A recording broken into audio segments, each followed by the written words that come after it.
Hola, les damos la más cordial bienvenida a Lo Popular de las Pensiones, un espacio de Popular Pensiones para hablar sobre seguridad social, sobre bienestar para la jubilación. Y qué mejor que hablar de bienestar empezando por las finanzas para cuando nos pensionemos. Por eso hoy me acompaña Josué Rodríguez, director de Ciru Financiero, una iniciativa que ayuda a la gente a tener una relación sana con el dinero. Bienvenido, Josué. Hola y muchísimas gracias por la invitación. La verdad que encantado de compartir de este tema tan apasionante como son las pensiones, ¿verdad? Que tal vez a veces algunas personas lo pueden ver distante o que eso no es conmigo, pero realmente está más involucrado con nosotros de lo que uno cree. Exacto, y justo por eso, porque como es un tema futuro, nosotros trabajamos ahorro a futuro en Popular Pensiones, qué mejor que empezar a hablar del ahorro desde edades tempranas, ¿verdad? Y hacerlo con vos que nos acompañas hoy. ¿Qué entendemos, Josué, cuando hablamos de ahorro y por qué es que nos cuesta tanto ahorrar?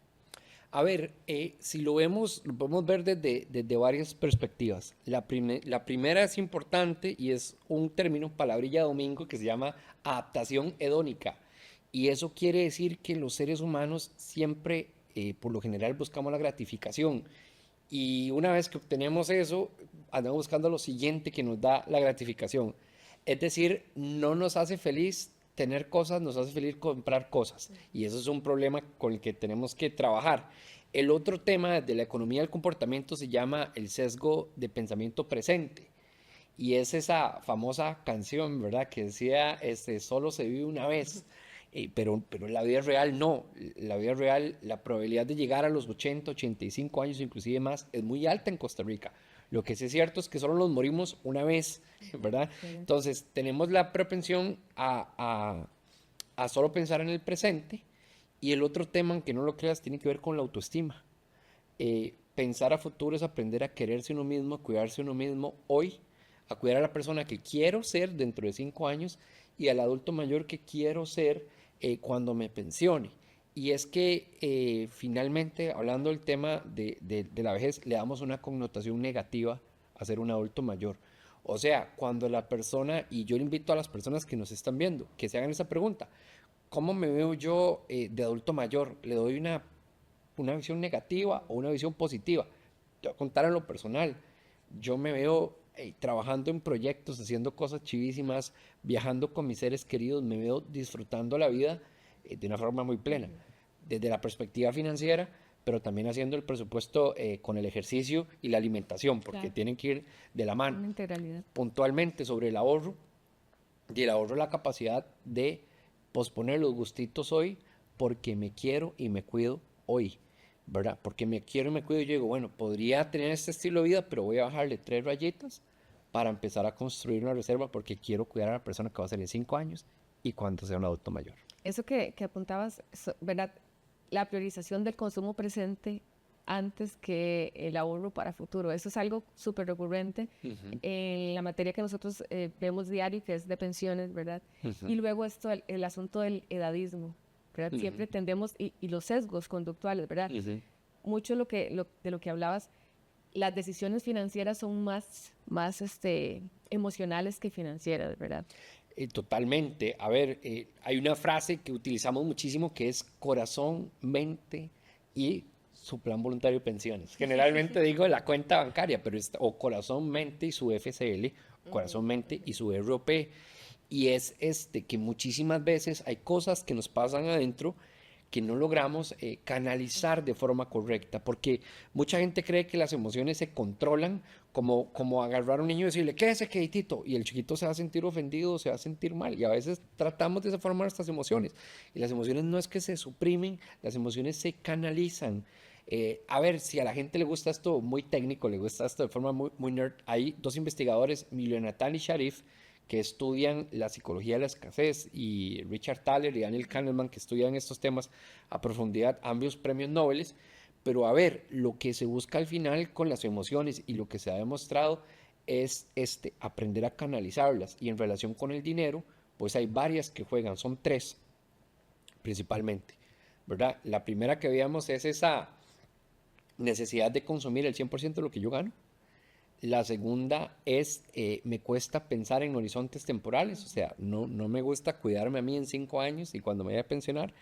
Y la tercera, el apetito por riesgo, que mucha gente, la emoción de gastar es más grande que la emoción de invertir. Y uno puede hacer un cambio, uno puede hacer un cambio de paradigma. Mentira que no. A mí me pasó con el café, te cuento. Yo era de esos que toman el café más básico habido y por haber. Y me llevaron a un curso de barismo y en cuestión de 15 días yo transformé mi relación con el café. Y hoy en día hasta tengo un mueblecito ahí, ya tengo todas las cositas del café.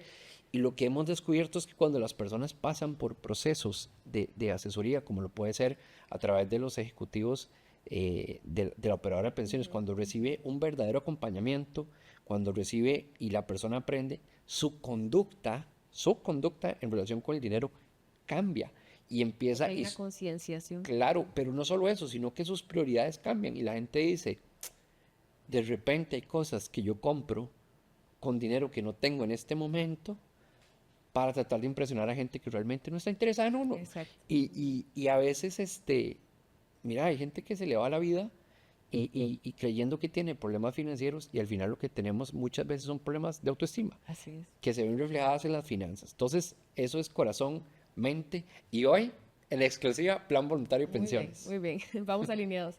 Ustedes en Ciro Financiero insisten mucho en la relación de las personas con el dinero. ¿Cómo se vive esa relación en la cotidianidad y sobre todo para las personas que son jóvenes?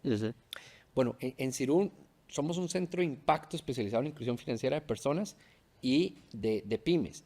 Y nos tomamos muy en serio el tema. Es un tema complejo, es que no te puedo decir que es fácil, es un problema... Lo mismo que hablamos que es más emocional, ¿verdad? Totalmente, y globalizado y multifactorial. Entonces, hay que tomar en cuenta factores hasta la adaptación de los seres humanos en el entorno. ¿Y esto qué quiere decir en potable? Que aunque no lo creas, el clima afecta la forma en la que tomamos decisiones con el dinero. Si uno vive en un país... Clima, la temperatura. Sí, la temperatura.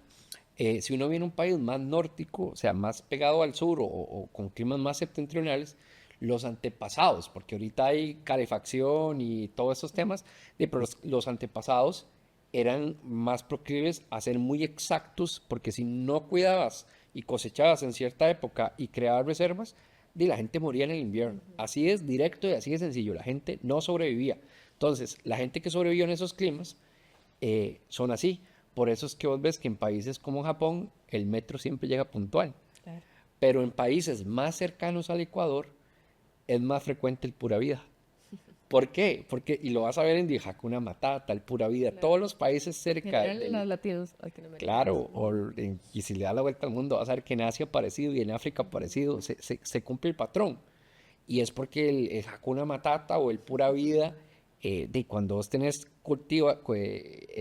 cosechas todo el año y cuando tenés abundancia de agua todo el año entonces ¿para qué estar pensando en el futuro? Entonces jugar la educación financiera en países cercanos al Ecuador es complejo. Entonces esto solo para darte una capa y después viene la cultura, los valores y algo muy importante, el contexto. Hay una frase que a mí yo la he escuchado en redes sociales, terrible, si usted la escuche, bloquee esa frase, ¿verdad? Terrible, a mí no me gusta que esa frase que dice, el pobre es pobre porque quiere. Es que, de verdad que no. El contexto... Empezando por la estructura que te dé el Estado.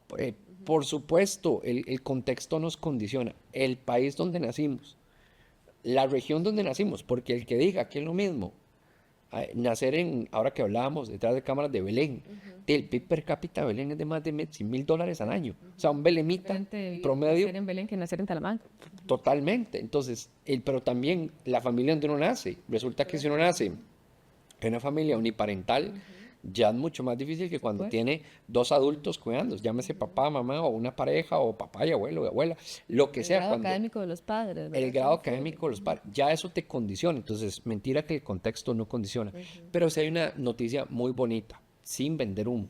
El contexto condiciona, pero no nos determina. No limita. No nos determina. Uno puede romper esos ciclos, esos patrones de relación con el dinero, que los abuelos lo hacían mal, los papás lo hacían mal, y llega un momento en que alguien tiene que decir, a ver, en esta familia alguien tiene que llevarse bien con el dinero, y eso empieza normalizando hablar de dinero. Correcto. Y en Ciro nos encargamos de hacerlo por capas. Número 1, la norma ISO 22222, que es la norma internacional que regula la gestión patrimonial en la asesoría financiera. Número 2, le pusimos otra capa que es el modelo GADIP, G-A-D-I-I-P, con doble I, que es el modelo de cómo es la ruta de las personas con el dinero. Número 3, las 4 P's de las finanzas personales, que es el presupuesto, el plan de deuda, el patrimonio, en el cual debería estar el plan voluntario de pensiones, el ROP y el FCL. Mucha gente no sabe ni mide cómo. No sabe que tiene esa plata. Ni sabe que tienen, ni sabe que es de las inversiones más rentables que tienen, pero no me voy a salir pero, perdón, ahí hago el paréntesis. Algunos sí saben que la tienen y quisieran poder gastarla hoy. Lo que pasa es que por el FCL sí se puede gastar hoy, pero el ROP es un ahorro para el largo plazo. Sí. Perdona que te interrumpí No, porque no terminaste. Me encanta, ya casi me voy para allá. El patrimonio, que es todo lo que yo tengo, menos todos los saldos de lo que yo veo, para ver de lo que yo soy dueño, y el portafolio de inversiones, que es donde el dinero está trabajando para uno. El ROP es una inversión. A ver, mira, te cuento, yo he atendido más de 28,000 personas. 28,000, algo habré aprendido de finanzas, algo sabré de finanzas después de 28,000 personas. Vos sabes que el tico promedio, trabajador dependiente, ¿cuál es su principal inversión? El ROP. El ROP. Y a veces la casa propia, si es que tiene casa propia. Activo. Si es que tiene casa propia, pero es el ROP. Y hay tanta gente, y aquí voy a decir algo que para algunos puede sonar controversial, pero después de leer la ley y estudiarla con detenimiento, tanto el reglamento de invalidez, vejez y muerte, como la ley 7983, la ley de protección del trabajador, uno llega a una conclusión de que el ROP es plata para los trabajadores, que tiene un fin particular. Y cuando digo para, no es que se utiliza para cualquier cosa, ¿verdad? Como a veces se quiere utilizar, es que hay un momento en la vida donde las personas, por la naturaleza, perdemos la capacidad de producir. Claro. Que es cuando uno se convierte en adulto mayor. Y caen los ingresos. Y caen los ingresos. Y hay otro tema que mucha gente debe saber, y es que el ROP, la gran mayoría de lo que la persona acumula, no son los ahorros que aportó el trabajador, es lo que aportó el patrón. Y los rendimientos. Y con esto hay mucha gente, te digo que yo conozco a gente con posgrados en el extranjero que no terminan, con conocimiento financiero, que no terminan de comprender que el ROP no es una cuenta de ahorros, que el dinero está ahí. Claro. Eso está invertido en un montón de inversiones, entre ellos títulos de hacienda. O sea, quiere decir que cuando el Estado quiere hacer una escuela o quiere hacer un aeropuerto, o ahora que van a hacer algunos proyectos, carreteras, bueno, se financia a veces emitiendo deuda, que muchas de esas deudas las compra el ROP. Las financia. Con el impacto que las obras públicas tienen en la comunidad, eso genera productividad, y esa productividad el Estado la devuelve en las pensiones de la gente y crecen muy bien. Bueno, justo ese desconocimiento del que comentabas, nosotros lo vivimos a diario en la operadora. Claro. Hay gente que trabaja en la empresa pública, en la empresa privada, y hay gente que se pensiona entonces con el régimen del IBM, el régimen básico. Gente que tiene salarios millonarios, pero que al llegar en los años previos a la pensión se da cuenta de que la pensión máxima del IBM es de 1.700.000 colones, por ahí, y se hacen la pregunta, ¿cómo voy a vivir yo con eso si yo vivo con un salario de tanto? Y gente profesional, claro, incluso gente que trabaja en el sector financiero. Entonces de ahí la importancia de empezar a pensar en la pensión, de pensar en un plan voluntario, por ejemplo, desde los primeros años, claro, desde los primeros años de cotización a la seguridad social. Y ahí quería consultarte, la gente que empieza a trabajar, ese primer salario, ¿qué no quiso hacer uno con el primer salario, verdad? ¿Qué se le puede decir a esas personas para que empiecen a ahorrar desde los primeros años de trabajo y que lo hagan de manera consciente? Aquí yo quiero ser muy directo con la gente. Lo vamos a aprender, o por la buena o por la mala. Yo espero que este podcast le sirva a la gente, que sea por la buena. Y si no, para aprender está la historia. Vaya a revisar lo que le pasó a Alemania, vaya a revisar lo que pasó en Suiza. Es que estos sistemas están desarrollados por lecciones aprendidas a nivel mundial, donde hubieron sistemas en el pasado que colapsaron, o adultos mayores que llegaron a situaciones de pobreza extrema. Y eso es algo que podemos aprender por las buenas, por las malas. Entonces, ¿cuál es el mensaje por las buenas? A ver, estimados costarricenses, y ojalá este podcast o el clip le llegue a todo el mundo, ¿verdad? Como digo yo, le llegue a todo el mundo. Cuando uno empieza a trabajar, a mí me encantaría que en Costa Rica, así como está la romería, que es algo que todos sabemos que está posicionado, que cuando un tico empieza a trabajar, le digan, vea, mijito, vea, mijita, usted empieza a trabajar y hay 2 cuentas que hay que abrir. la cuenta donde le pagan el salario y la cuenta donde empieza usted a ahorrar para su pensión. Ese, para mí, si me pudieran preguntar, Josué, un legado de la educación financiera de Costa Rica, que cuando uno empieza a trabajar hay que abrir dos cuentas. La cuenta donde le pagan el salario y la cuenta donde usted invierte para su pensión. Ese para mí sería el ideal. Así es, y yo creo que es algo que experimentamos las personas que empezamos a hacer una pensión voluntaria ya habiendo cotizado bastantes añitos. Yo lo mismo digo, yo empecé, Casa de Herrero, Cuchillo de Palo, y no me avergüenzo, yo empecé a hacer mi plan voluntario cuando empecé a trabajar en Popular Pensiones. Ya tenía 20 años de cotizar para la Seguridad Social. Y cuando uno empieza a ver cómo crece ese dinero, que no crece igual que una plata en una cuenta de ahorros normal, ¿verdad? Porque el ahorro de largo plazo lógicamente genera mejores rendimientos. Cuando uno empieza a ver cómo crece esa plata, uno dice, ¿cómo es posible que yo tenga 20 años de estar cotizando y que pude haber ahorrado 5,000 colones por mes, que es lo que necesitas para abrir un plan voluntario, y no lo tuviera, ¿verdad? Entonces, esa es una gran lección que se les puede dejar a las personas más jóvenes. Es que totalmente, bueno, aquí voy a rajar, qué vergüenza, pero yo sí abrí el plan voluntario Qué dichoso. de jovencillo. Creo que es obviamente no, porque es muy cargadito, en un contexto donde mi papá ya me trajo esa cultura, ¿verdad? Eso lo heredé, entonces, pues mérito y un saludo a mi papá, si me está viendo, mérito a él que me transmitió esa cultura. Pero a ver, hay algo que yo quiero hablar del plan voluntario de pensiones, y es que mucha gente cree que el plan voluntario es como una L en el tiempo. O sea, yo le aporté y ahí se quedó esa plata. Se comporta como una J, como una J. Usted va aportando y su plata hace así para arriba después de cierto tiempo. Claro, es como un arbolito, hay que sembrar. Pero a mí me da mucha frustración, no tenés idea de la cantidad de gente que a mí me escribe todos los días por nuestras redes sociales. Josué, yo quiero aprender a invertir y Wall Street y S&P y 500 y toda la cosa. Ya ahorra, primero. Ajá, y lo primero es, ¿ya tiene ahorro de emergencia? No. Entonces aquí hay que quitar un mito de inversión. Mucha gente está buscando inversión porque lo que necesita son ingresos adicionales. Y eso hay que decirlo a todo el mundo, ¿verdad? La inversión es los retos de ingreso, yo los resuelvo con trabajo. Y las oportunidades de ahorro las resuelvo a través de la inversión. Nunca hay que confundir eso. Entonces hay mucha gente que me busca y cuando ya venimos a la sesión, resulta que no es que quiere invertir, resulta que es que no le alcanza porque tiene un nivel de endeudamiento alto y el nivel de ingreso no le sirve. Y si se pone a invertir en Wall Street, lo que va a terminar es peor, porque después ya ahora no le alcanza porque se puso a ahorrar ahí, ahora tiene que pasar tarjetazo y ahora está en la peor de las situaciones. Claro, y sobre todo tomando en cuenta que la inversión finalmente tiene algún grado de riesgo, cualquier inversión, ¿verdad? Y no solo eso, sino que el propósito de la inversión es agarrar el dinero y dejarlo quietico para que crezca en el tiempo. Para el futuro. Para diferentes objetivos.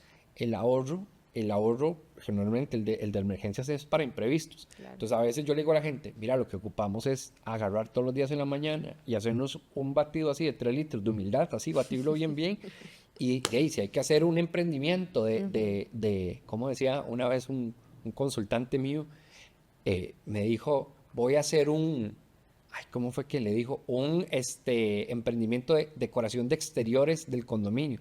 ¿De qué significa? Que iba a ofrecer servicios para cortar el césped en el barrio, ¿verdad? Eso porque... Es como lo que uno sabe hacer, pero en LinkedIn. Exactamente, en LinkedIn. Exacto. Lo que sé hacer, lo que hizo LinkedIn. De ahí sí, a veces hay que hacer plataformas de estas de delivery, de entrega. A veces hay que dar clases de algo que uno sabe los sábados y los domingos.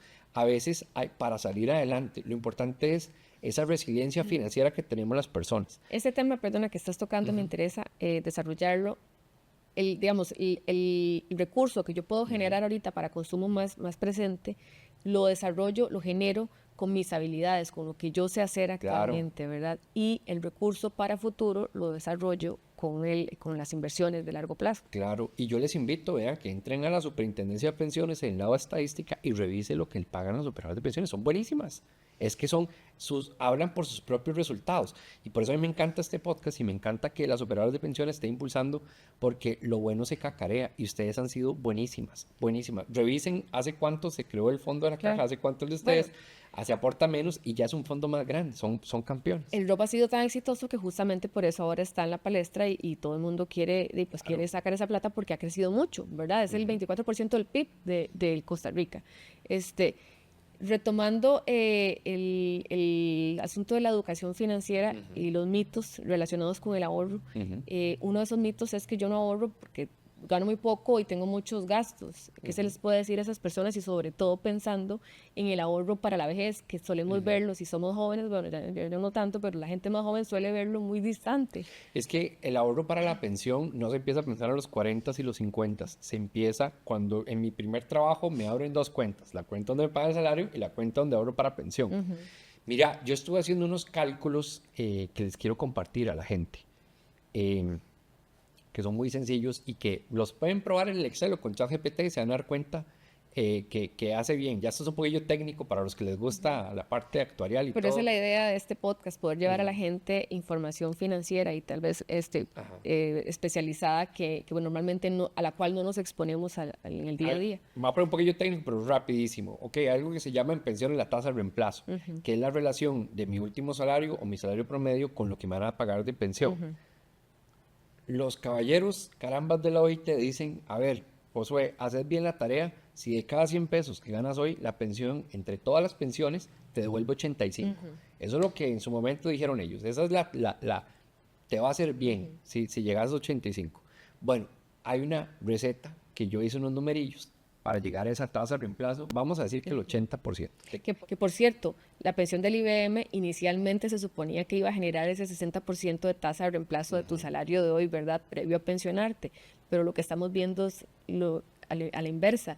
La pensión del IBM más bien se va a ir achicando y va a representar si acaso entre el 40 y el 50% de la tasa de reemplazo de lo que ganas hoy. Sí, sí, pero ahí no quiero un saludo para los amigos de la cajita, yo quiero mucho la cajita, ahí no tiene que ver tanto con la administración. Hay una reflexión y es que los que administran el fondo de pensiones, los operadores de pensiones han sido más eficientes administrando los fondos que la caja, pero eso es una discusión. Sí, además que son dos fondos diferentes. ¿Verdad? Y no diciendo que lo han hecho mal, porque ese no es el mensaje, sino que hay lecciones aprendidas de cómo hacer eso. Dicho lo anterior, el fenómeno de la caja es por dos razones, y es un tema muy estructural. Voy a tratar de resumir lo más rápido posible. De antes un papá trabajaba, la mamá se quedaba en la casa, estoy hablando de los años 80, 90, y el papá solito o los dos un poquito trabajando les alcanzaba para una casa de clase media. Hoy en día uno tiene que ser del 20% más rico de Costa Rica para aspirar a un apartamento en una torre en el piso 20 en un lugar lejano.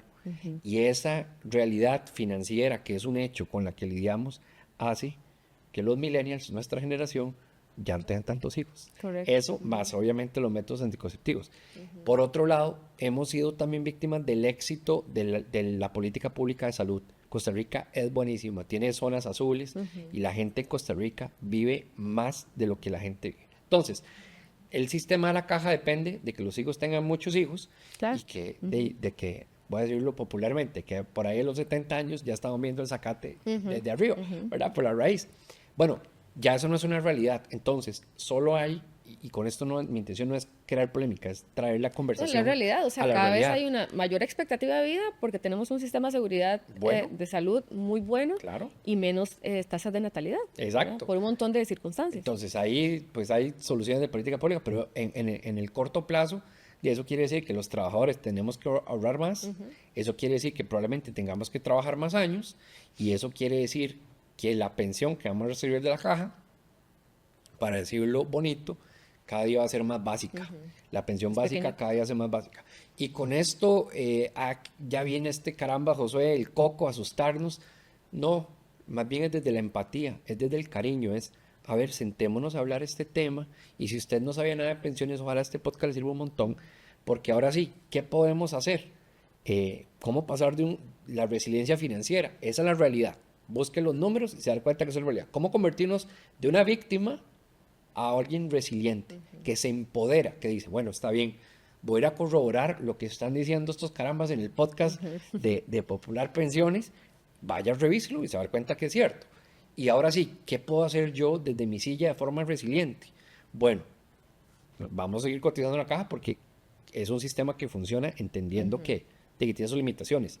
El ROP, de cada 100 colones que usted gana, le va a dar entre 10 a 20. De cada 100 colones que usted recibe de la pensión. Porque el ROP es justamente el complemento a la pensión básica. Y para eso funciona. Por eso no es un ahorro de los trabajadores, es un ahorro para los trabajadores, para un fin yo diría que sería un ahorro de los trabajadores si solo ahorrara el trabajador, pero como ahorra el trabajador Y y de el hecho patrono, aporta la mayor parte del el patrón. patrono, claro, y yo soy patrono y uno sabe lo que eso involucra, es un sacrificio Claro.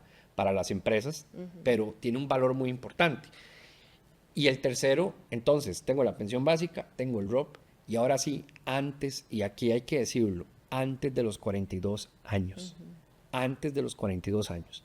Y la receta es muy sencilla. Si usted gana 20, perdón, si usted tiene 20 años, de cada 100 colones que usted ahorra, métale 2 al plan voluntario de aquí hasta que usted se pensione. Así de sencillo, y le llega.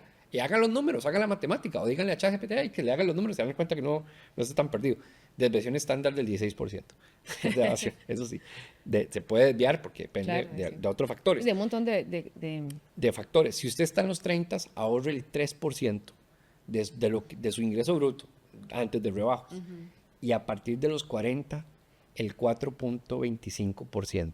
Esa es la receta. Es que es así de fácil. Uno va y la gente dice, pero es muy difícil abrir un plan voluntario de pensiones. Es una No, cuenta, facilísimo. es una cuenta como Puedes una ahorrar cuenta desde 5,000 bancaria. colones o $10. A partir de. Exacto. Entonces, si alguien, volviendo a tu pregunta, si alguien está fregado financieramente, habrá por 5,000 colones. Pero hay que hacer un análisis financiero de conciencia. Y es que hay gente que dice, me lo merezco, y otra gente que yo soy de educación financiera, y entonces dice, me corresponde. Y esa es la frontera entre me lo merezco. Las peores frases que yo he escuchado en la vida es, Dios proveerá, para eso trabajo, me lo merezco. Pero después llegan conmigo llorando a la consulta, divorciados o divorciadas, embargados o embargadas, y dándose cuenta que la casa de sus sueños, el carro de sus sueños y el viaje de sus sueños se convirtió en la razón por la que perdió su matrimonio o su familia o su salud física. Y por eso nunca sacrifique su salud financiera por aparentar un estilo de vida. Si pudieras dejarle un pensamiento a las personas que quieren empezar a ahorrar, sobre todo a las más jóvenes, ¿cuál sería? Mira, yo creo que todos en su momento hemos tenido un abuelito, una abuelita. Yo reconozco a mi abuelita Welly, que en paz descanse, ya falleció, y yo no me hubiese podido imaginar a mi abuelita abandonada, sin tener que comer, sin tener cómo montarse. A veces ella ya no se podía montar al bus, a veces ya no le daba para ir a la feria, y nosotros la apoyamos hasta el último día de su vida. Bueno, cada vez que una persona no ahorra para la jubilación, le está haciendo eso al adulto mayor que va a llegar a ser. No abandonemos al viejito o la viejita que vamos a llegar a ser, porque ese viejito nos necesita y se cuida ¿cómo? Con un plan voluntario de pensiones, poniendo la atención al ROP y cuidando de las finanzas personales.